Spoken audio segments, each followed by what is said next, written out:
Samot-sari ang mga naging reaksyon ng mga boxing fans dahil hindi natuloy ang mega fight nila ni Naoya Inoue at sa super bantamweight champion na si Stephen Fulton nagkaganapin sana ngayong May 7, 2023 sa Yokohama, Japan. Kung pagbabatayan lang natin mga kakwento ang ilang mga comments ng ating mga kakwento, may nagsasabi na baka nangihina si Inoue kasi laging may VADA test o voluntary anti-doping test, hindi makagamit ng performance-enhancing drugs. May mga nagsasabi din na baka naman talagang hindi siya malinis at takot siyang mabisto at mahabang panahon talaga ang kailangan para makapag-drain. At marami pang mga naging reaksyon ng ating mga kakwento. Pero ang isa sa mga gustong malaman ng mga boxing fans ay dapat sana ay may ipinakitang extra result o sasabihin nilang natin na medical proof na ibinigay ng Team Inoue na nagpapatunay na nagkaroon nga ng injury itong si Inoue.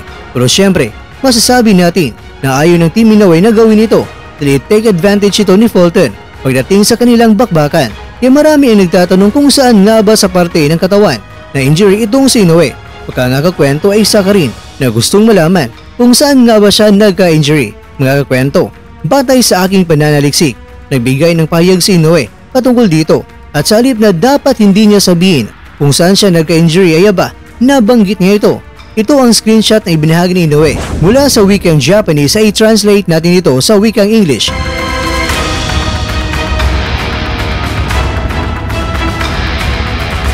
At dito ay sinabi niya na nais niyang malaman ng lahat ng laban niya ngayong May 7 ay cancelled na dahil ito sa fist injury na natamo niya habang siya ay nagtitraining.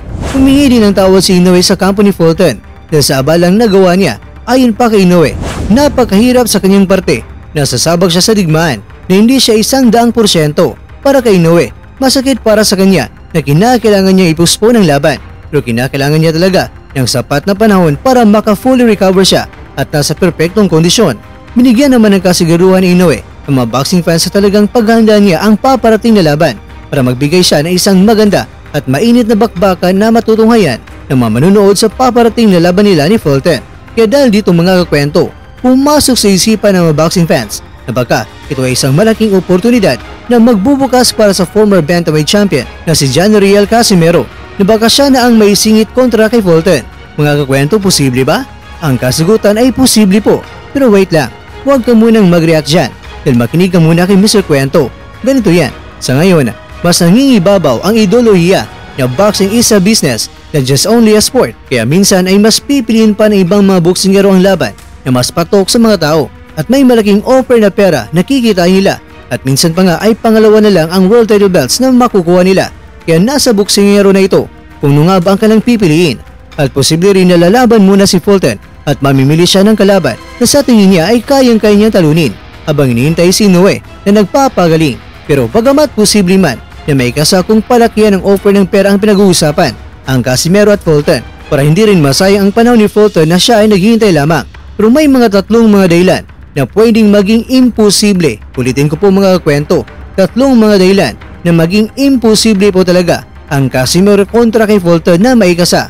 Una, sa status ngayon ni Casimero ay may kalaban ang napagpasyan ang promoter ni Casimero. Kaya kung nagkapirma na ng kontrata ay aba, dapat na sundin talaga nila ito. Pangalawa, mas pipiliin ni Fulton na hintayin si Inoue kasi lalaban siya ng ibang boksingero at baka masilat pa ang mga titulo niya.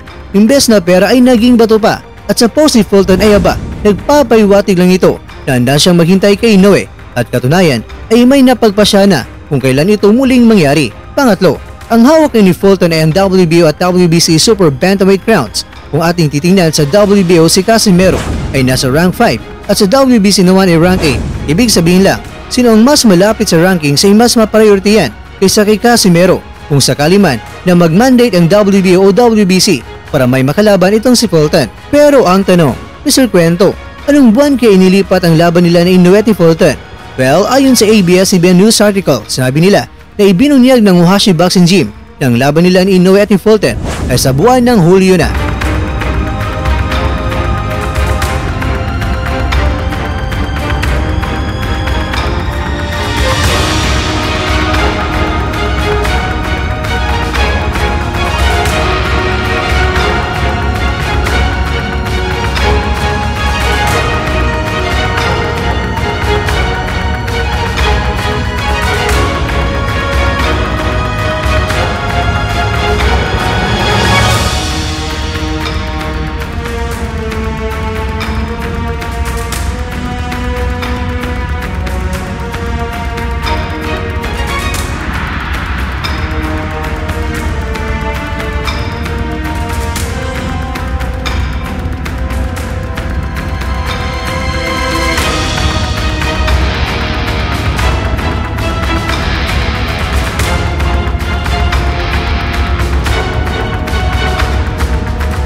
Mga kakwento, pinutakti nga si Inoue na sa nangyari sa kanya ngayon.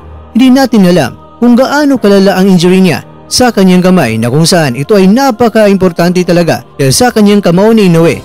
Siya dito ay nakilala na isang halimaw. Pero ganun pa man ay nangangailangan pa talaga na maghintay tayo ng mahigit 3 mga buwan. Parang nakakapanabik na bakbakan ay ating matutunghayan sa mga nangyari kay Inoue. Inalam ni Mr. Kwento kung nga ba ang ilang mga reaksyon ng kanyang mga kababayan at aking napag-alaman na halos lahat ay iniintindi itong si Inoue at aling pa nila ay ang kanyang fast recovery. Pero kung sakali kayang ganito ang mangyari sa ating isa sa mga kababayan nating mandirigma, suporta rin kaya ang kanyang makukuha? At ang hiling ay ang mabilisang pagaling na matatamasa o di kay mas babanatan pa ng bumabagyong pangungutya at ang masakit pa nito ay hihilain pa pababa.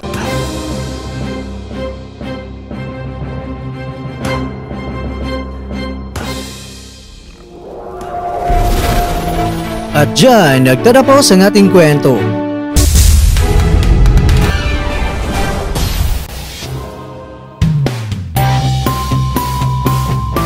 Maraming salamat mga kakwento sa inyong panunood. Pero baka naman mga kakwento ay nagustuhan niyo po ang kwento natin ngayon. Baka pwede niyo po akong mabigyan dyan ng like. At kung hindi mo pa nagawa ito yaba, gawin mo na. Please subscribe to Kwentong Di Pa Na Kwento. Alright, like, share, and subscribe. Pero syempre mga kakwento, bago tayo magtatapos ay shoutout po muna tayo dyan sa ating mga kakwento. Kay Kakwentong Alberto Pinpin, kay Kakwentong Pinobre Radio TV, kay Kakwentong Chris E. Quizabal. At ikaw kakwentong nanonood ngayon, shoutout sa'yo dyan. Bueno, hanggang dito lang po muna ang ating kwentuhan at abangan nyo lang po ang ating susunod na video. At dito lang po yan sa isang channel na kung saan maaaring ito'y mga kwentong di pa na kwento sa inyo.